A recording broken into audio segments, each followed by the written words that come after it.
Assalamualaikum warahmatullahi wabarakatuh. Kita akan melangkah ke sebuah desa yang subur, tempat di mana petani hidup sejahtera berkat perjuangan seorang mantan pecandu narkoba. Masya Allah, sekelam apapun masa lalu, selama Allah masih memberikan nafas, pintu taubat masih terbuka lebar.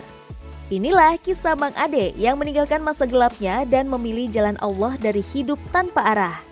Kini beliau menjadi sosok yang menginspirasi. Tak hanya berhasil dalam hijrah, tapi juga mengangkat taraf hidup petani di desanya. Wah, Assalamualaikum Kang Ade. Waalaikumsalam. Mas Anob. Masya Allah, luar biasa. Inilah Kang, di hutan. Apa kabar Kang Ade? Sehat? Alhamdulillah sehat-sehat Mas Sehat, Kang. Anob. Wah. Sehat.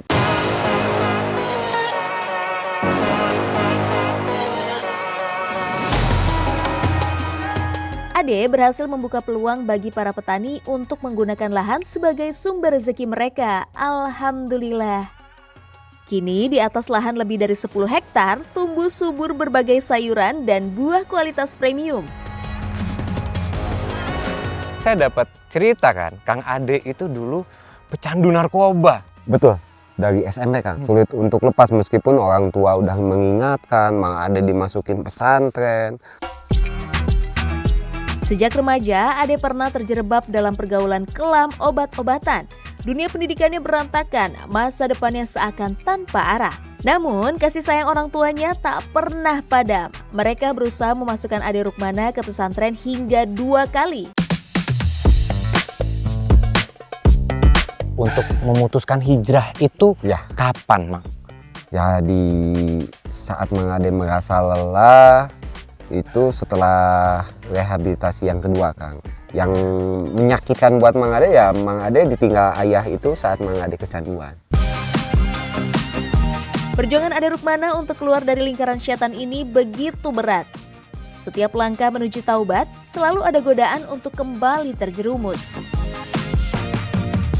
Pesan para ustadz agar kita tak bosan bertaubat, sekalipun setelah bertaubat dorongan untuk bermaksiat masih tinggi, maka upaya bertaubat harus terus menyala. Nabi SAW pernah mengingatkan dalam sabdanya bahwa Allah sangat menyukai seseorang yang terjerumus dalam dosa yang suka bertaubat. Alhamdulillah pejuang langit, ujian panjang itu berujung manis. Ade kini menjadi sosok yang dekat dengan agama, dekat pula dengan Allah Subhanahu wa Ta'ala. Ade Rukmana memutuskan untuk meninggalkan pekerjaannya lalu terjun ke tengah masyarakat sebagai petani. Dari sinilah kisah besarnya dimulai. Mang Ade 2015 cukup mandiri, Mang Ade mendirikan sebuah perusahaan namanya Serenity Farm dan alhamdulillah bisa bantu-bantu petani kecil Kang. Oke. Meskipun dalam skala kecil, selain ingin memperbaiki nama keluarga yang udah tercoreng di saat Mang Ade kecanduan, Mang Ade juga ingin hidup Mang Ade itu sisa waktu yang ada lah bermanfaat buat masyarakat.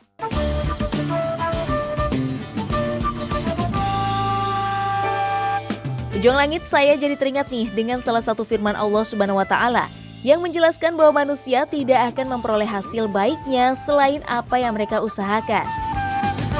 Dalam surat An-Najm ayat 39 hingga 41, Allah Subhanahu wa Ta'ala berfirman, dan bahwasanya seorang manusia tidak memperoleh selain apa yang telah diusahakannya, dan bahwasanya usaha itu kelak akan diperlihatkan kepadanya, kemudian akan diberi balasan kepadanya dengan balasan yang paling sempurna. Seperti ridho Allah dalam mengubah takdir Ade Rukmana, semua ini terjadi karena keinginan yang kuat dibarengi ikhtiar tanpa henti. Hidup harus bermanfaat untuk sekitar gitu. Kok bisa kepikiran? Sesuai janji Allah kan Kang. Allah akan, yang Mang Ade pelajari ya, Allah akan memberikan hidup miskin di saat orang memikirkan diri sendiri. Oke. Janji Allah akan memberikan kesejahteraan kepada orang yang mau memikirkan keluarga. Janji Allah akan memberikan hidup rasa kaya raya di saat kita mau memikirkan orang banyak.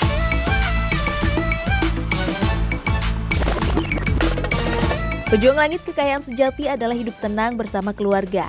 Inilah keberkahan terbesar bagi Ade. Lebih indah lagi melihat puluhan petani terbantu berkat desa tani. Tujuannya untuk bermanfaat bagi sesama terwujud. Allahu Akbar. Nah, Pejuang Langit, ngomongin petani yang terbantu sekarang, Anov bersama Ade akan bertemu nih dengan seorang petani wanita yang merasakan betul manfaat langsung dari desa tani ini. Nah, Pejuang Langit, sekarang kita mau nyamperin nih, sesuai kata Mang Ade, Sri Kandi Tani nih. Mereka lagi apa kegiatan ini, Kang? Ini lagi panen kayaknya tuh, Kang. Panen. Panen lettuce komen.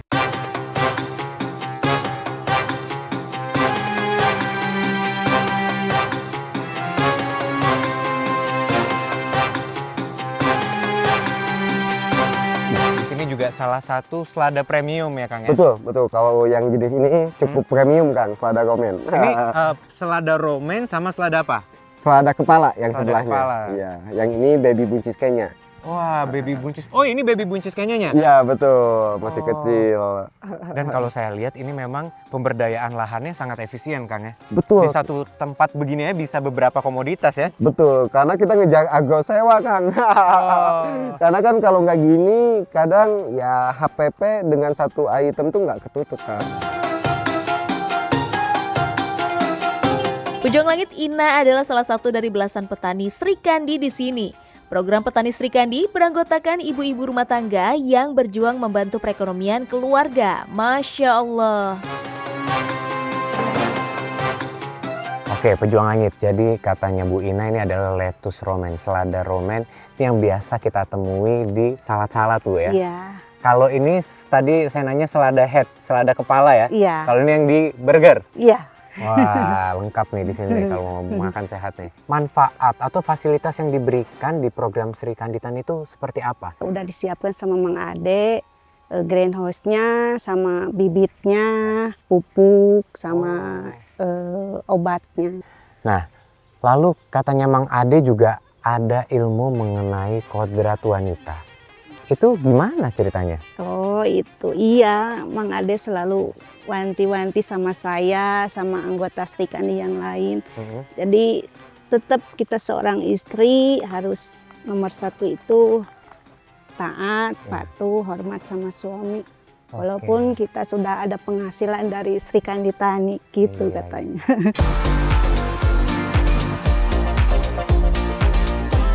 Pejuang Langit, gimana Ina tidak mendapatkan keberkahan dari desa tani ini? Karena lahannya sudah dipinjamkan, alat garapan bertani dan pupuk sudah disiapkan, bahkan hingga fasilitas penunjang lainnya juga tersedia. Hasil panen dan jualannya 100% untuk petani lagi. Allahu Akbar. Emangnya Iya. sebelum ada desa tani ini gimana kondisi di sini, Bu? Apanya? Kondisi para petani di sini. Jadi masih sendiri-sendiri aja?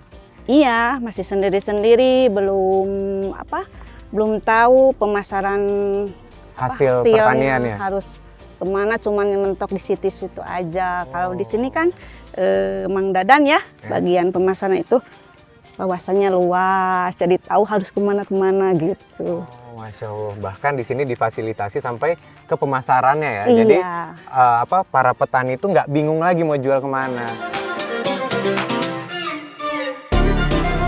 Selama Ibu kerja di sini tuh ada amalan-amalan khusus juga nggak sih yang Ibu Ina kerjakan gitu?